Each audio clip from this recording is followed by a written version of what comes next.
here. Hello, I'm Claire, and my question is, Hi, Claire. In regards to transgender. I have an older sibling, actually, who's transgender, and my question is just how to approach that biblically, specifically in regards to what pronouns to use, and just in general. Yeah, Claire, bless your heart for asking that. Simply stated, there is no such thing as transgender. You're either XX or XY. That's it. God made man male and female. That is determined genetically. That is physiology. That is science. That is reality.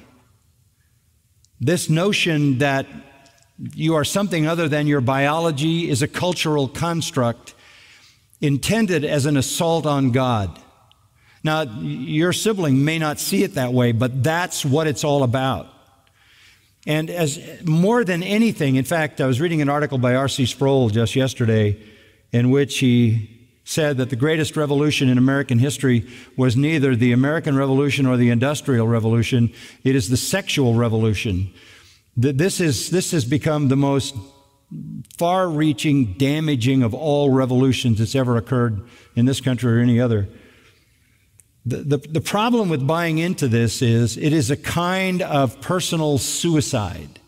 It is literally the end of your existence in the way that God designed you.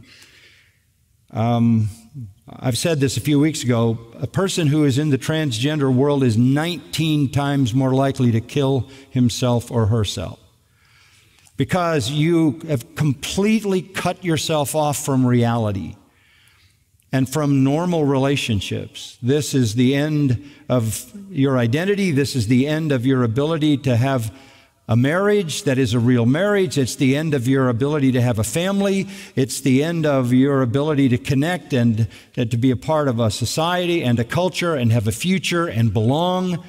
It is a kind of extreme isolation that can be no more extreme. You can't get more extreme than saying, I am not who I actually am. Because that becomes an utterly imperceptible identity. You literally have disconnected yourself from existence. You aren't who you are.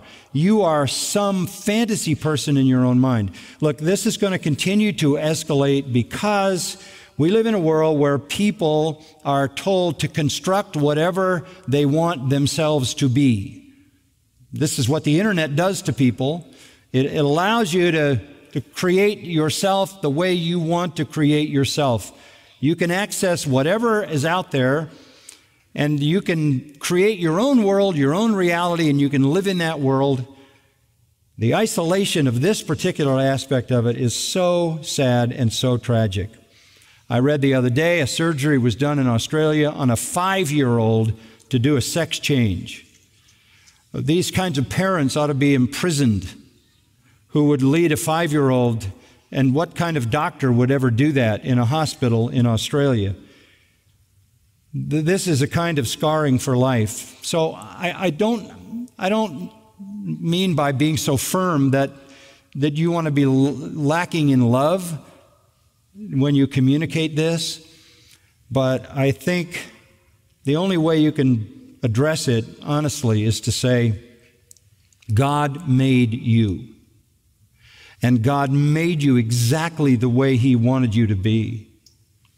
You're not only fighting God in His physical creation, you are even more importantly fighting God in His sovereignty. You are fighting God in His spiritual relationship to you. This is a war on God. I'm not going to let God tell me who I am. I'm not going to let God define me. I'm going to be my own God. I'm going to define myself. And you're in Romans 1, and that's a reprobate mind. That's a mind that doesn't even function. So while saying that with firmness so you understand it, I think this has to be dealt with love and compassion, because there's some holes in the heart of someone going in that direction.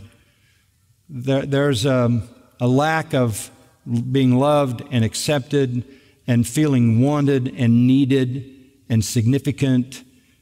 So on the one hand, the reality of that lie and deception is so damaging, so destructive, so isolating, so corrupting that it needs to be confronted. But on the other hand, that confrontation can't exaggerate what already exists, which is a sense of feeling isolated in relationships. So you've got to find the fine line between confronting the error of it to protect the person and at the same time providing the love and affirmation that that person needs to be all that God would have that person be. Does that help? Mm-hmm. Okay. Thank you. Thank you, Claire.